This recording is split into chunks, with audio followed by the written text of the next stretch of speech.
Sementara itu, pemirsa, aparat kepolisian menggerebek sebuah rumah kos yang berdasarkan laporan warga kerap terjadi aktivitas yang mencurigakan. Dari penggeledahan, aparat berhasil menemukan 2 alat hisap atau bong dan 1 paket sabu-sabu. Sementara itu, 8 orang remaja dalam kos terpaksa diamankan.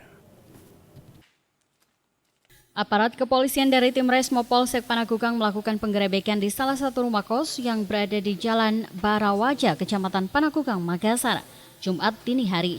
Hal ini dilakukan berdasarkan laporan warga yang merasa resah dengan banyaknya aktivitas yang dinilai tak wajar yang dilakukan di tempat tersebut.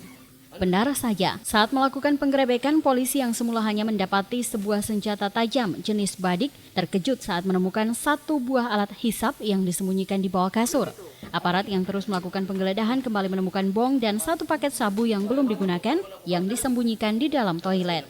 Selanjutnya, seluruh barang bukti beserta 1 buah sepeda motor yang tidak dilengkapi surat-surat pun langsung dibawa ke Polsek Panakukang untuk pemeriksaan lebih lanjut. Selanjutnya, 8 orang yang 2 diantaranya wanita ini pun akan dilakukan tes urin untuk mengetahui siapakah pengguna barang haram tersebut.